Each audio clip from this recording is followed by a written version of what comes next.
যুদ্ধের দামামায় বিপর্যস্ত পুরো মধ্যপ্রাচ্য। যুক্তরাষ্ট্র আর ইসরায়েলের যৌথ আক্রমণের জবাবে ইরানের পাল্টা হামলায় সংকট বাড়ছে ক্রমেই। যুদ্ধের কারণে এরই মধ্যে বন্ধ হয়ে গেছে বৈশ্বিক বাণিজ্যের লাইফলাইন খ্যাত হরমুজ প্রণালী। এতে বিশ্বের অন্যান্য দেশের মতো জ্বালানি সরবরাহ নিয়ে অনিশ্চয়তার শঙ্কায় বাংলাদেশ।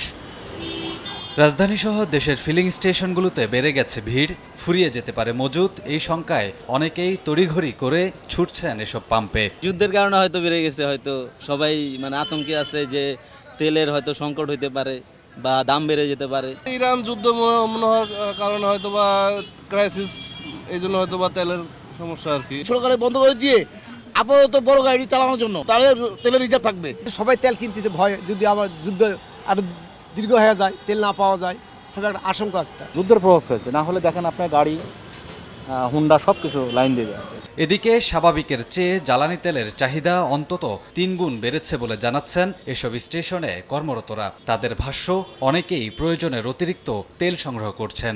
যারা 100 টাকা নিত তারা 150 টাকা নিচ্ছে, যারা 50 টাকা নিত তারা 100 টাকা নিচ্ছে, এরকম সিস্টেম হয়েছে। হতাশ হয়ে গেছে, ভাবছে কি ওই দেশের থেকে আসবে না এই দেশের তেল, আর এই জন্য তাড়াহুড়া করছে।